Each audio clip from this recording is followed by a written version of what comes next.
Je m'appelle Nazir Siddiqui et pendant des années, j'ai vécu comme un homme consumé par l'obsession du succès. À 34 ans, j'étais un entrepreneur milliardaire, propriétaire d'un réseau de bureaux s'étendant à travers le monde et employant des centaines de personnes. Je passais presque chaque minute de ma journée à travailler, restant souvent éveillé tard dans la nuit, à planifier des stratégies visant à accroître ma richesse. J'ai grandi dans une famille musulmane traditionnelle, descendant direct d'Abou Bakr al-Siddiq, le premier calife de l'islam. Ma foi était inébranlable et j'éprouvais un mépris total pour le christianisme. Dans mon entreprise, il était interdit d'embaucher des chrétiens. Je ne voulais aucune possibilité d'être influencé par leurs croyances. L'adoration de l'argent, du pouvoir et de la reconnaissance redéfinissait mon existence, mais malgré l'accumulation de richesses et de prestige, au fond de moi, une insatisfaction persistante me rongeait, une inquiétude silencieuse, un vide que j'essayais d'ignorer, convaincu que le succès était tout ce qui comptait. Tout a changé en une nuit qui avait commencé comme les autres, mais qui s'est révélée être un moment crucial de ma vie. J'étais à Toronto pour des raisons professionnelles, lorsque j'ai ressenti une douleur inhabituelle sur le côté droit de mon corps.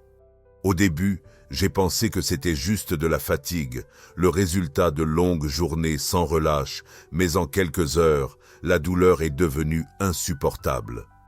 Mon visage a commencé à brûler comme s'il était en feu, et de grandes ampoules ont commencé à couvrir ma peau. Mes yeux brûlaient et ma vue commençait à se brouiller. J'ai été transporté d'urgence à l'hôpital, où les médecins m'ont regardé avec des visages préoccupés. Ils m'ont soumis à divers examens et m'ont informé que je faisais face à l'un des cas les plus graves de zona qu'ils aient jamais vu. Mon corps était littéralement ravagé par la maladie et ma température a atteint des niveaux critiques, avec de la fièvre frôlant les 40 degrés. Ma vie était en danger. Déjà en présentant des signes de lésions neurologiques, cette nuit-là, l'un des médecins m'a fixé dans les yeux et d'une voix froide qui m'a glacé le sang, il a prononcé « Vous ne survivrez pas jusqu'à l'aube ».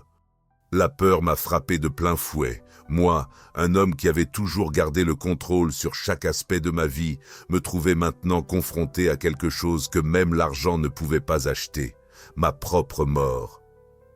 Allongé sur ce lit d'hôpital, je ressentais mon corps brûler de l'intérieur et de l'extérieur. Ma peau semblait faite de braises ardentes et chaque battement de mon cœur marquait la douleur lancinante qui se propageait en moi comme une décharge électrique. Les cloques avaient défiguré la moitié de mon visage, et avec un cœur affligé, j'avais peine à voir. Chaque respiration était un immense effort, comme si mes poumons refusaient de fonctionner. Le temps semblait s'étirer à l'infini.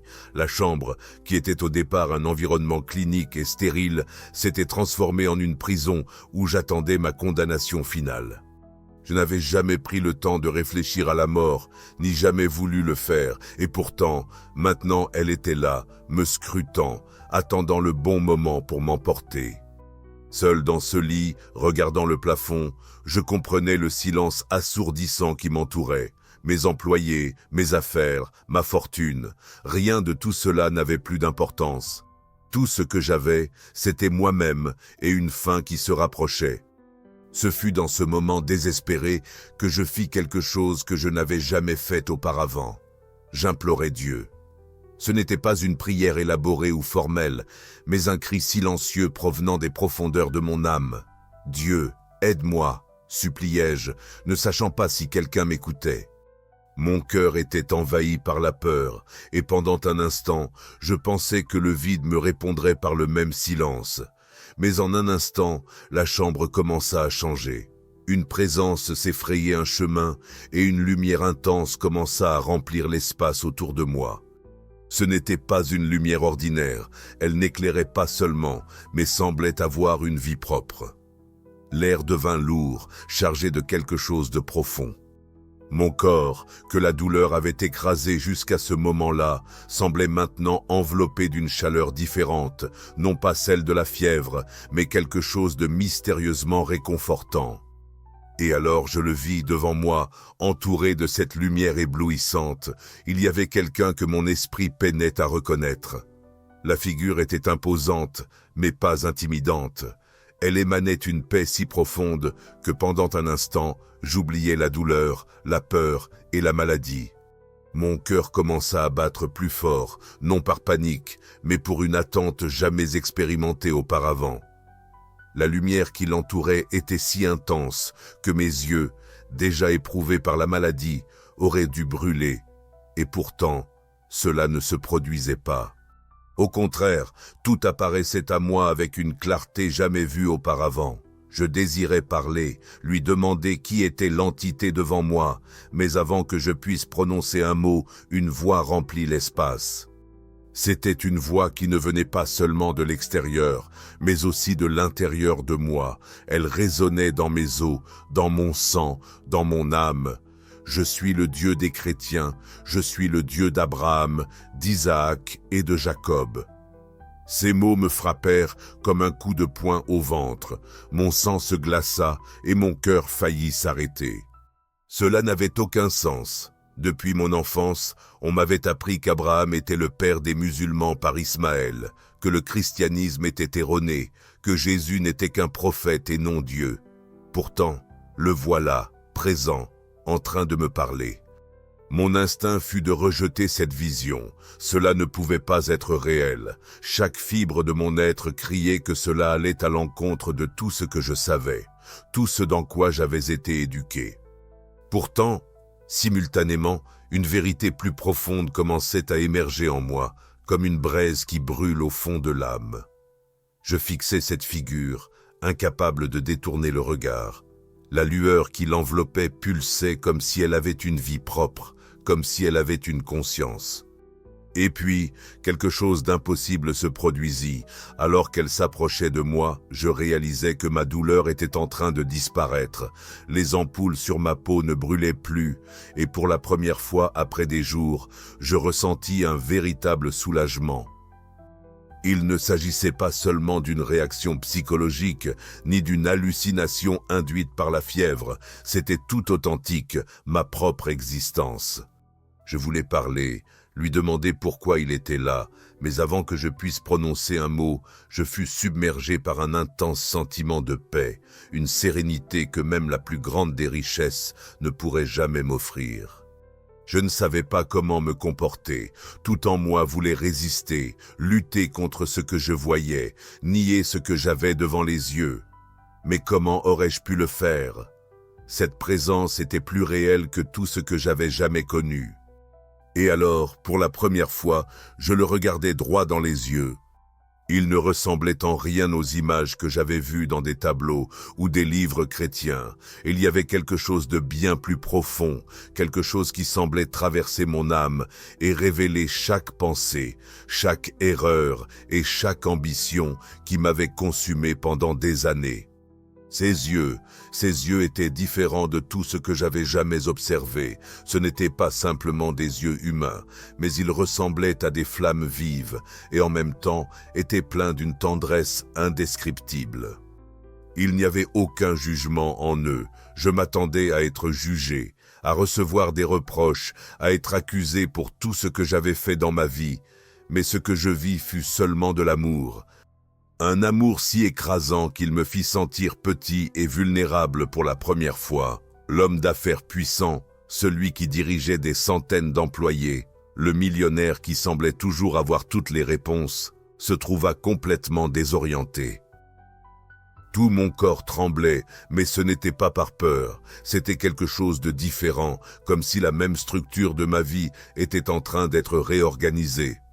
Je voulais parler, lui demander qui il était vraiment, mais avant que mes lèvres ne puissent prononcer un mot, il parla à nouveau « Je suis Jésus ».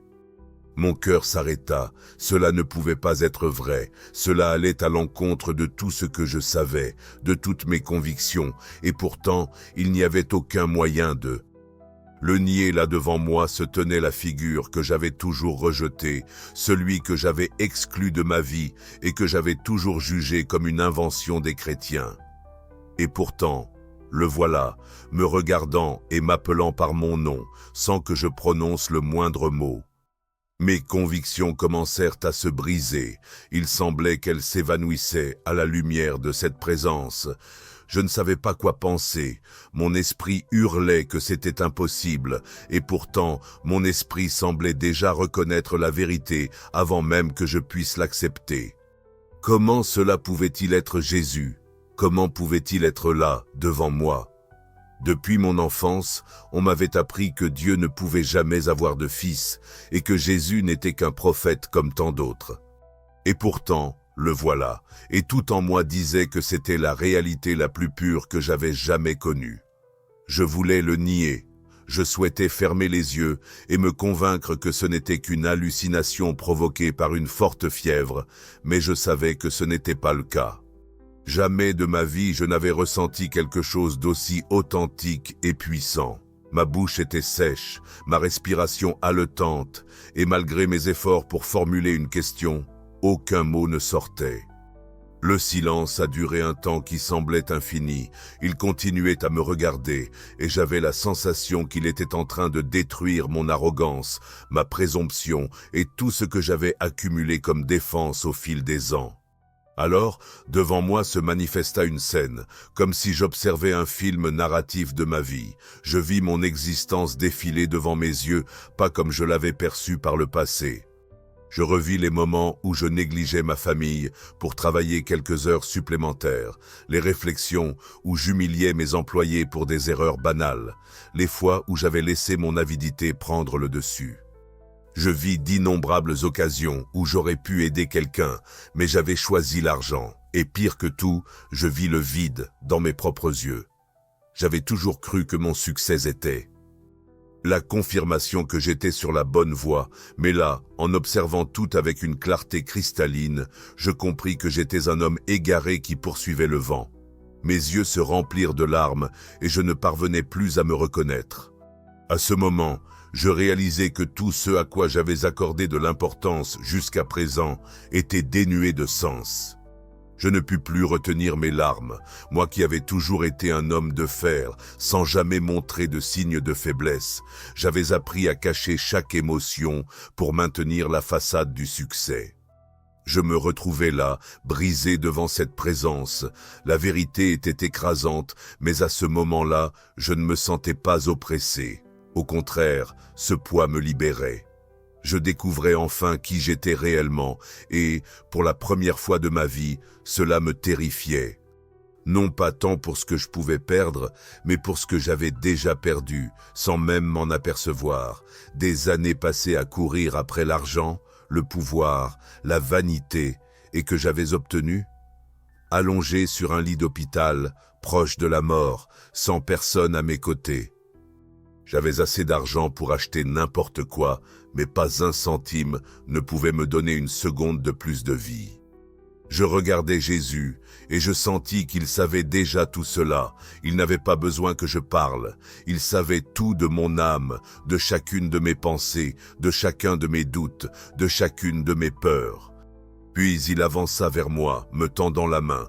Je ne savais pas comment réagir. Cette main brillait d'une lumière indescriptible, comme si elle renfermait toute la vie de l'univers. J'hésitais. J'aurais pu la refuser, fermer les yeux et prétendre que rien ne se passait, mais pour la première fois, je ne voulais pas fuir. Chaque fibre de mon être implorait de saisir cette main, d'accepter ce qui était sur le point d'arriver, mais un dernier doute me traversa comme une décharge, me demandant « Pourquoi moi ? Pourquoi es-tu venu vers moi après que j'ai passé toute ma vie à te nier ?» Il n'était pas nécessaire de l'exprimer à voix haute, il le savait déjà, et alors, d'une voix ferme, mais imprégnée d'une compassion jamais connue, il me répondit « Parce que je t'ai toujours attendu. » Ces mots me frappèrent comme un éclair. Je t'ai toujours attendu. Cela semblait comme si toute mon existence se concentrait en ce seul instant, comme si chaque choix erroné, chaque acte d'orgueil et chaque jour perdu à la recherche de richesse m'avait conduit à cette rencontre impossible. À ce moment-là, je me sentais vulnérable, totalement exposé, et pourtant entouré d'une paix indescriptible. Il n'y avait aucun jugement dans sa voix, aucun ressentiment ni condamnation, seulement de l'amour. Un amour si pur et absolu que, pendant un instant, je pensais ne pas pouvoir supporter son intensité. Jamais de ma vie je n'avais vécu une chose pareille. Je n'aurais jamais cru pouvoir établir une connexion si profonde et authentique avec quelqu'un que j'avais passé ma vie à nier. Ma gorge se desséchait, tandis que mes pensées tourbillonnaient à 1000 à l'heure. Comment avais-je pu être si aveugle? Comment était-il possible que j'aie passé tant d'années à croire qu'il n'existait pas et que cela n'avait pas d'importance? Et pourtant, le voilà, me disant qu'il m'avait toujours attendu. Tout mon corps tremblait, quelque chose à l'intérieur de moi se brisait, se désintégrait, mais ce n'était pas une mauvaise chose. C'était comme si les chaînes dont je n'étais même pas conscient se dissolvaient, une après l'autre. La douleur de la maladie qui m'avait affligé quelques heures auparavant semblait maintenant un lointain souvenir. Je ne ressentais plus la fièvre ni la brûlure des cloques sur ma peau. Il ne restait que cet instant, cette présence. Et puis, sans savoir exactement pourquoi, je fis quelque chose que je n'aurais jamais pensé faire. À genoux, ou du moins j'avais l'impression de l'être, car mon corps physique était encore allongé sur le lit d'hôpital, mais en moi, tout se prosternait devant lui. Je voulais parler, mais aucune parole ne semblait suffisante. Je voulais demander pardon, mais je ne savais pas par où commencer. La seule chose que je parvins à faire fut de le regarder avec des yeux pleins de larmes, révélant tout ce que je portais à l'intérieur.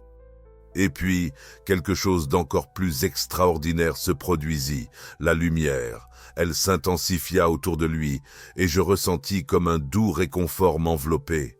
Mais ce n'était pas seulement une chaleur physique. C'était comme si mon âme même avait été touchée par cette lumière. Soudain, toute une série de souvenirs affluèrent dans mon esprit, mais ils n'étaient pas comparables au moment où je voyais ma vie défiler devant moi. Cette fois, ce furent des instants où je ressentais un vide inexplicable, une douleur silencieuse dont j'ignorais l'origine. Je réalisais que dans chacun de ces moments, chaque nuit de solitude, à chaque fois que le succès et l'argent n'avaient pu combler le vide en moi, il était là, silencieux, attendant. Quand je me sentais perdu sans savoir pourquoi, quand un très grand succès était suivi d'une tristesse confuse que je ne parvenais pas à expliquer, c'était lui que je cherchais sans m'en rendre compte.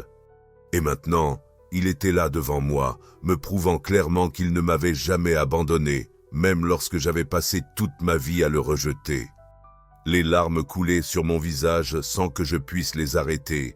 Je n'avais jamais pleuré autant de ma vie et je n'avais jamais laissé quiconque me voir vulnérable. Pourtant, maintenant, ça ne m'importait plus. Pour la première fois, je compris ce que des années d'études, d'affaires, de pouvoir et de richesse n'avaient pas réussi à m'apprendre. Tout ce que je cherchais avait été devant moi depuis le début. Mais la question qui me tourmentait demeurait « Pourquoi moi ?»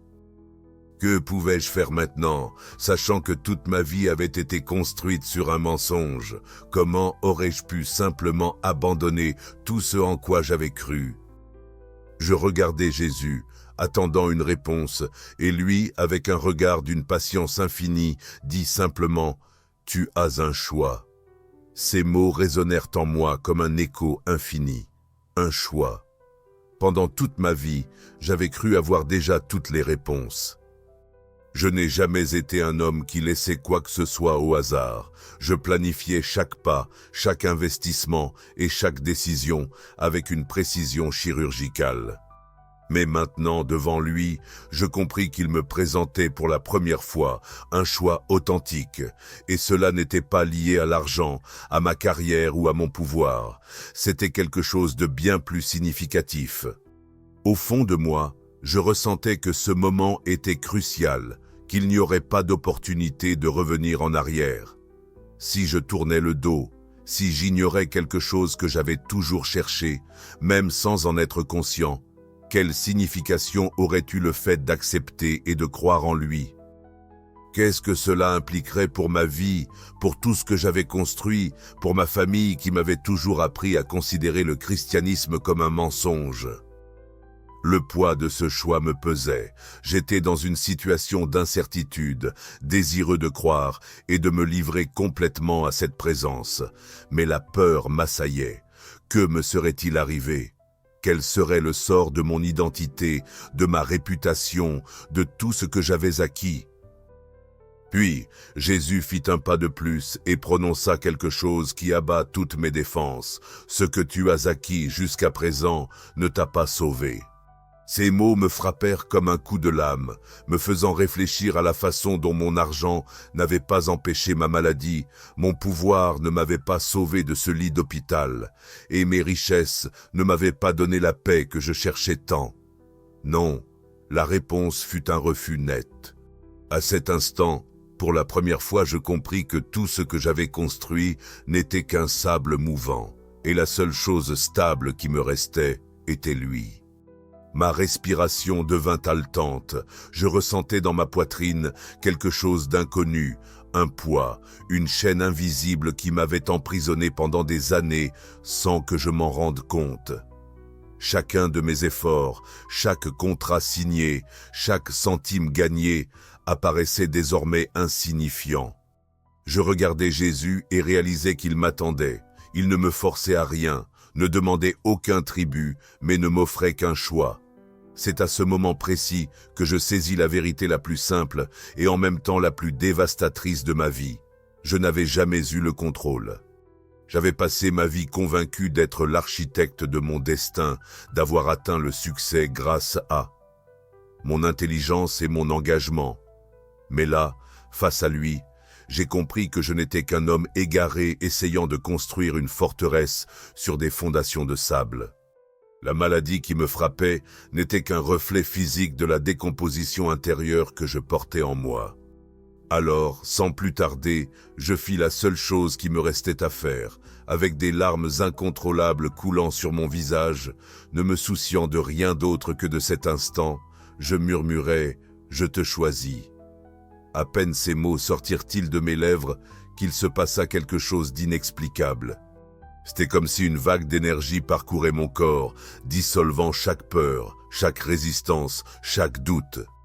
Une lumière encore plus intense m'enveloppa et, pendant un instant, je ressentis la sensation que mon corps n'était plus là. Mon âme semblait être transportée dans un lieu au-delà de la compréhension humaine, un espace où existait seulement une paix totale. Il n'y avait plus de douleur, plus de doute, je me sentais accompli, comme si j'avais passé toute ma vie à chercher quelque chose sans savoir ce que c'était, et enfin, je l'avais trouvé. Soudain, tout autour de moi commença à changer. La lumière qui m'entourait commença lentement à s'estomper, comme si elle se retirait vers un endroit au-delà de ma compréhension. Le visage de Jésus était toujours là devant moi, mais son expression communiquait maintenant autre chose, une compréhension profonde, comme s'il savait exactement tout ce que je vivais. J'aurais voulu rester là pour toujours. Pour la première fois, je sentais que j'avais trouvé ce que j'avais toujours cherché, et l'idée de revenir dans le monde tel que je le connaissais me terrifiait. Mais alors, avant que je puisse dire quoi que ce soit, il parla de nouveau. « Maintenant, tu dois revenir. » Mon cœur se serra. Retourner? Retourner où? Comment aurais-je pu retourner à ma vie d'avant, sachant ce que je sais maintenant? Comment aurais-je pu continuer à vivre comme avant, après avoir été en sa présence? Avant même que je puisse m'opposer, je ressentis quelque chose de différent. C'était comme si mon corps était tiré en arrière, comme si quelque chose me ramenait au lieu d'où je venais. Tout commença à s'estomper dans une obscurité profonde. Le silence absolu m'entoura, et pendant un instant, j'eus peur d'avoir tout perdu. Mais ensuite, j'ai commencé à ressentir ce poids. Mon corps se retrouvait à nouveau dans le lit d'hôpital, ma vision était floue et ma respiration redevenait lente. Tout à coup, je perçois les sons autour de moi, les bips des machines, les voix chuchotées dans les couloirs, les pas précipités des médecins. J'étais revenu. J'ouvris lentement les yeux, les fermant contre la lumière éblouissante de la chambre.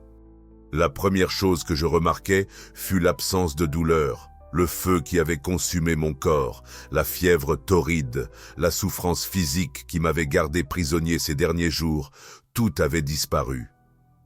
Je passai mes doigts sur mon visage, m'attendant à sentir la peau marquée par les ampoules, mais il y avait quelque chose de différent. Je savais qu'il s'était passé quelque chose d'extraordinaire et, à ce moment-là, je compris que ma vie ne serait plus jamais la même. La nouvelle de ma guérison se répandit rapidement dans l'hôpital. Les infirmières entraient dans ma chambre, comme si j'étais un mystère inexplicable. Les médecins demandèrent des examens supplémentaires, cherchant une explication scientifique à cette guérison miraculeuse. Mais je n'avais pas besoin de rapport ou de diagnostic. Je savais que la fièvre qui m'avait tenu au bord de la mort avait disparu, et mon corps, jadis considéré comme perdu, se régénérait devant les yeux de tous. Mais surtout, j'étais conscient que quelque chose de beaucoup plus profond avait changé. Je n'étais plus l'homme qui était entré dans ce lit d'hôpital. Quelque chose en moi avait été restauré, un besoin dont je n'avais jamais connu l'existence. Assis sur ce lit, entouré de personnes qui cherchaient à comprendre l'impossible, je fermai les yeux un instant et murmurai « Merci, Jésus ». Mon hospitalisation fut rapide et inattendue, tout comme ma guérison.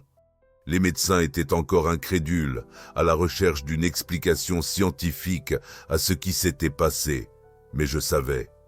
Formant une conviction inébranlable, l'homme qui était entré en attendant la mort n'était plus le même que celui qui en sortit 2 jours plus tard.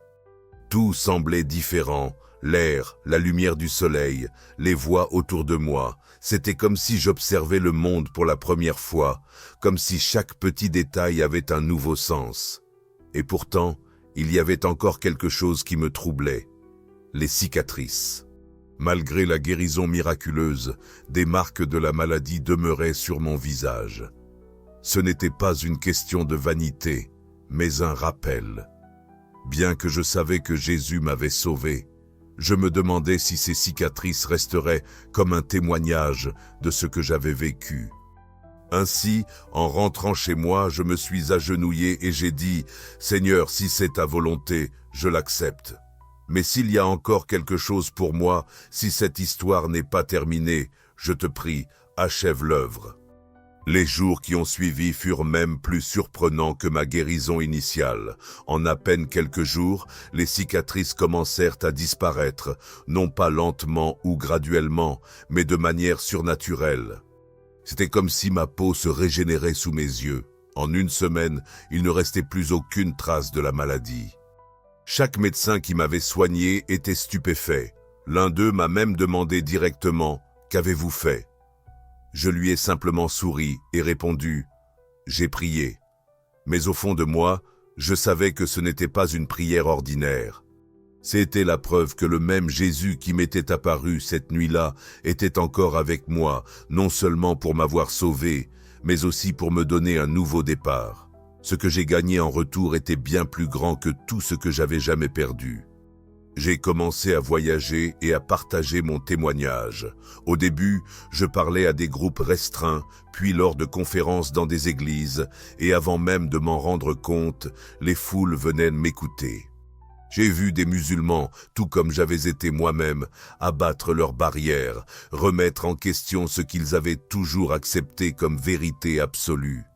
J'ai vu des gens guérir devant mes yeux, simplement par le pouvoir du nom de Jésus.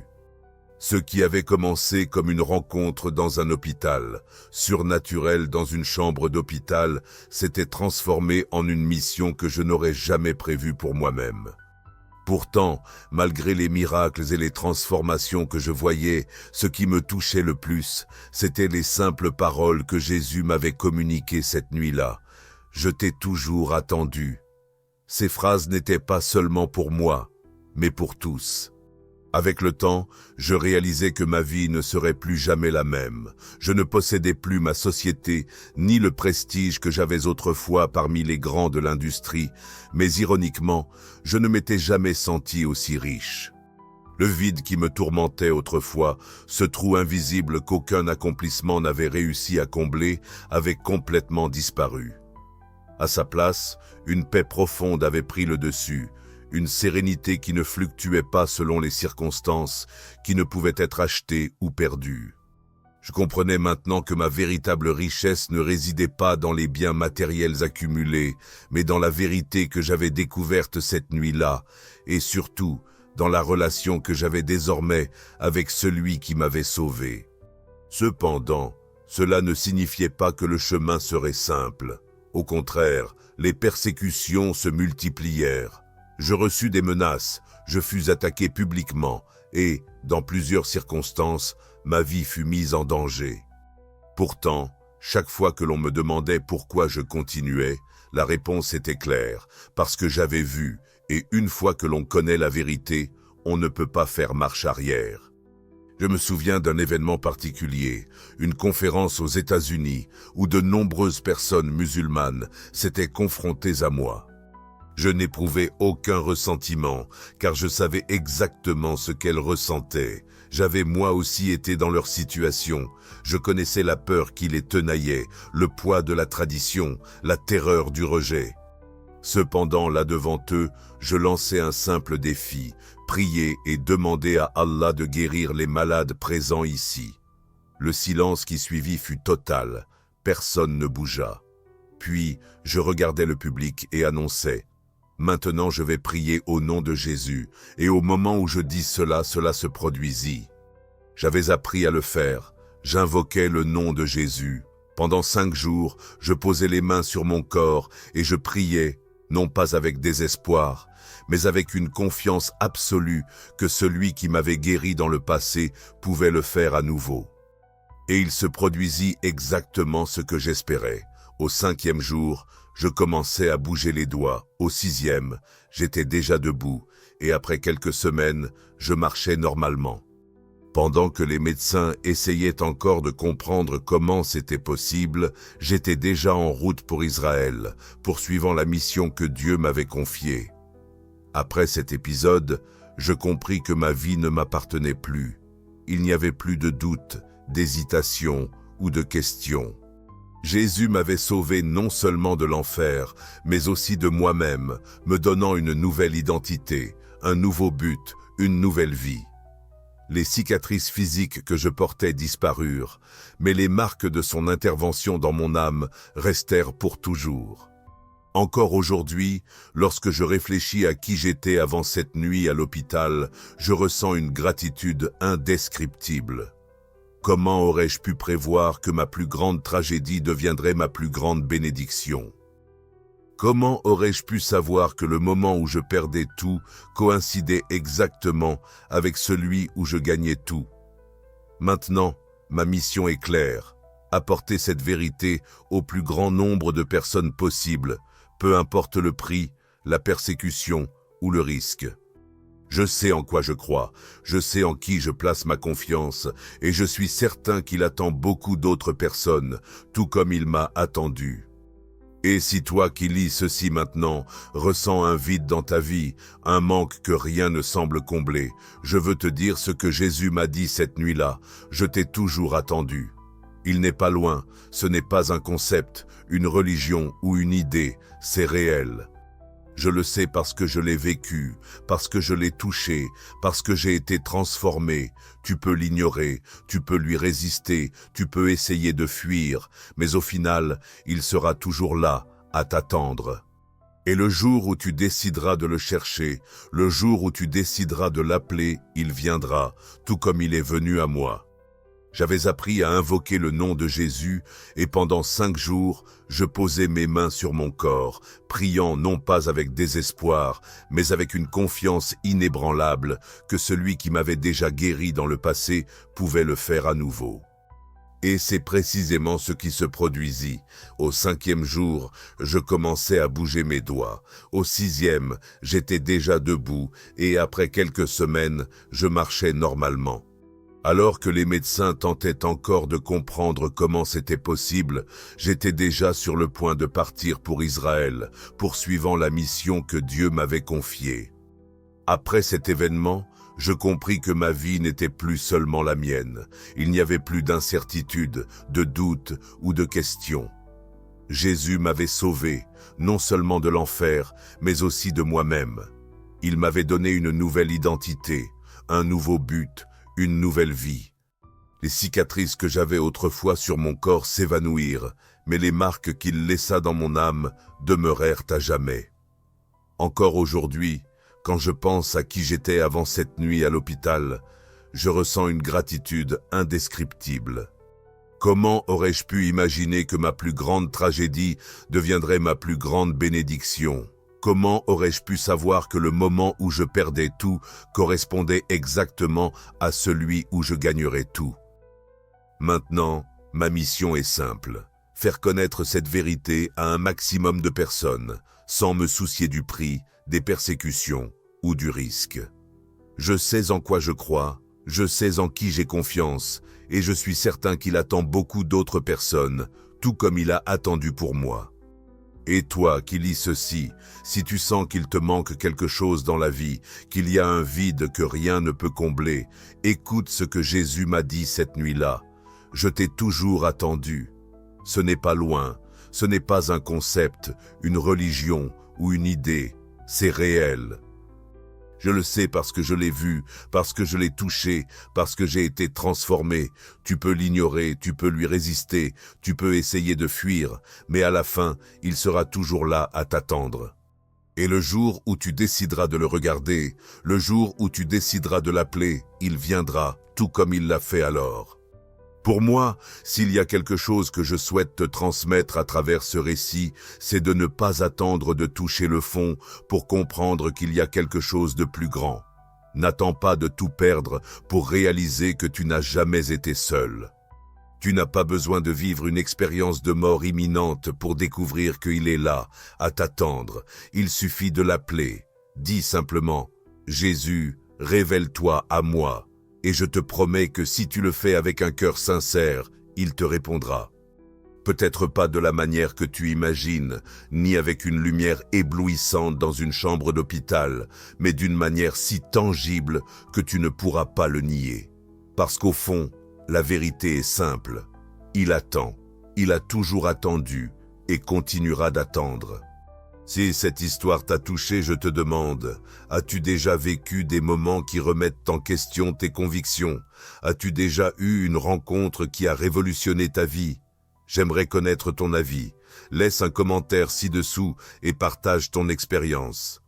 Et si tu ne t'es pas encore abonné, abonne-toi dès maintenant à la chaîne et active les notifications pour ne pas rater d'autres histoires transformantes comme celle-ci.